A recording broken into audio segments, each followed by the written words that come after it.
In this video, you're going to learn how you can improve the way you open your vials with the local anesthetics. Click the link below to get your hands on NYSORA's best-selling book on Amazon. Opening vials containing local anesthetics can sometimes feel like you're trying to unlock a secret treasure chest. And if you think that is an exaggeration, you might just not have tried opening one yet yourself. A multitude of these vials lack easy opening tabs, and even when they do have them, they often break off, leaving us to resort to surgical instruments or scissors to open them.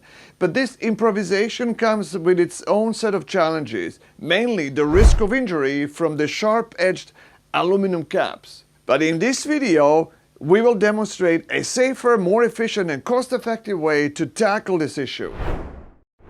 Here at NYSORA Europe, our orthopedic regional anesthesia service at Zoll, Belgium in Genk uses an enormous quantity of local anesthetics on a daily basis. Time, safety and efficiency are extremely important in our practice. Meet Dr. Catherine van der Pitte, a valued member of our staff. Today, she will first walk you through the traditional struggles we face while opening these vials with local anesthetics. Let's see this. So these are the standard vials, for example, of bupivacaine. When you open them, you take the plastic lid off. This is all sealed.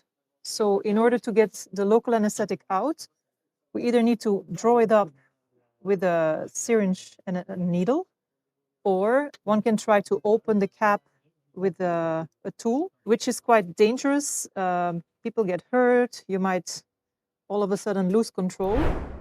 There are two main ways to draw local anesthetics from a vial. You can use a syringe and a needle, or you can open the cap on the vial to access the local anesthetic. Let's see it. So old school. Put some air in the syringe. And we're going to inject the air and draw up the medication, which takes time. Here in our block room, things need to go fast and smooth.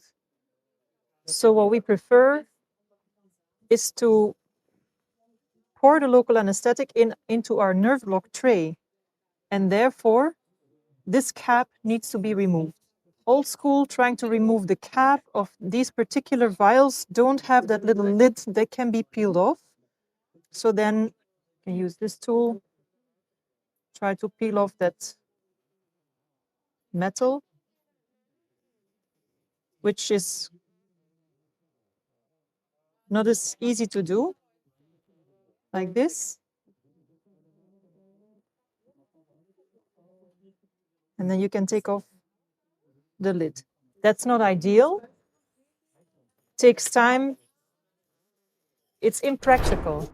As you can see, it's not as straightforward as it should be. But now let's transition to our game-changing method. This specialized, affordable tool available at Amazon.com has revolutionized our vial opening process, ensuring the utmost safety and efficiency.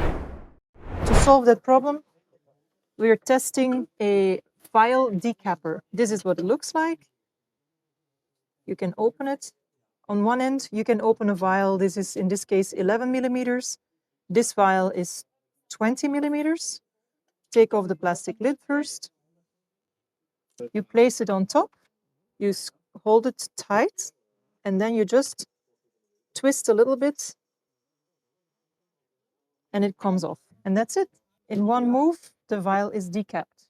Very easy. A breeze, isn't it? We would love for you to drop us a note in the community feed below and tell us how you draw local anesthetic in your practice from a vial, as I'm sure that there are other good techniques to do this. And just for the record, this video is strictly educational, as we do not have any relationship with the manufacturers of this tool, which I strongly recommend you get on Amazon.com. At NYSORA, we often receive requests to showcase industry products and services. So if you do have an interesting tool or equipment you would like us to share with our community, drop us a note at info@nysora.com and we will consider it. But we feature videos only if they uphold the NYSORA standards and B, benefit our community. So if your educational video story aligns with our missions and standards, brings value to our viewers, we're all ears. Thank you for watching, and be sure to subscribe and don't miss future videos. Until next time.